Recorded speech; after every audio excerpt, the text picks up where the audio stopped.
Good afternoon, everybody. Today you're going to look at using or the qualities of identity matrices, inverse matrices, and also finding the determinant of a matrix. Okay, so we'll kick it off. Up here you can see that we've got what we call this is a normal matrix that we've called A, and we've got an identity matrix. Okay? And the two questions ask us to find AI and then IA. So just the basic multiplication. So we can do it by hand to start with, just to give one example: 5, 2, 8, 3.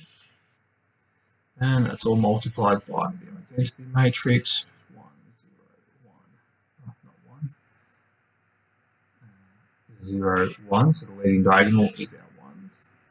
And then that all equals 5 times 1 is 5, and 2 times 0 is 0, and 5 times 0 is 0, 2 times 1 is 2, and 8 times 1 is 8, plus 3 times 0 is 0, 8 times 0 is 0, and 3 times 1 is 3.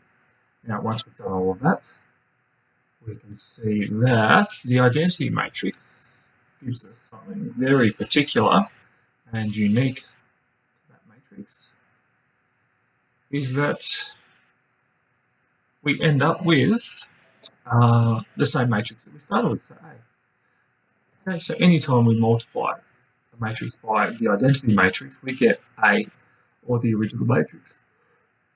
Excuse me. So that works that way. Now, I've also got this on my calculator over here, so I've actually gone and pre-filled in some stuff up here. So you can see up the top there is A, and I've got an identity matrix down the bottom. So if I put in A times I get 5283, same as previously. Now, what about the second one? So we can do that as well, rather than doing it by hand. I times A. So if we go I over here on calculator, I times capital A. You see, once again, we get I times A is equal to 5, 2, 8, 3. And so anytime we multiply something by an identity matrix, it's going to equal itself. Okay, so it's the equivalent of 1. It's the matrix equivalent of 1. And I think we saw the other day, possibly in our scalar work, is that if we made these ones both 2s or both 3s or both 4s, that would then multiply this original matrix by 2 or 3 or 4. So I'd be scaling it up, similar to the scalar matrix. Finding the inverse. Okay, finding the inverse, we can do it manually, but it's generally done on the CAS. So the inverse of anything is that item to the power of -1. Okay, so in this instance, I haven't made it A, I've made that B, because I already had A over here for another matrix. So you can see over on this screen, where are we? If I scroll up, you can see B there has 4723. And if I scroll down, I'm going to put in B to the power of -1. And there you have the inverse of that matrix. So B is equal to -1.5, 3.5, sorry, the inverse of B to the -1, 3.5, 1, and -2 are those values. And last of all, find the determinant of this matrix. Okay?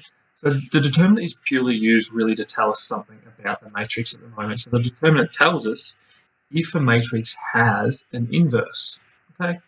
So what we want to know is the determinant, and I'm going to change that colour because it doesn't work well on the red. The determinant is So the determinant of A, if that doesn't equal 0, so if that doesn't equal 0, that means that there is an inverse. So it'll have an inverse. And that's important when we get to simultaneous equations. So to find that, there's a couple of ways. We can do, find the determinant of A. Actually, as I said before, that is actually C. So let's call it C down here as well, because I've already got an A. So the determinant of C can be found, and it's the same way for any of these matrices, A, B, C, D. So if the matrix is made up of A, B, C, D, then we can find the determinant by performing A times D minus B times C. All right, so what that looks like is, if we place the letters up here, A, B, C, D, above their positions in the matrix. So we've got 7 times 1 minus 2 times 4. So we've got 7 take 8, which equals -1. Right, so that will have the determinant. And likewise, we can do that over here on our calculator. I want to go to action, I want calculation, sorry, I want matrix, and I want calculation. And from there, I can go to determinant, and I want the determinant of C, brackets off, and you can see there, the determinant of C is -1, so it can get so we can have an inverse for it. Alrighty.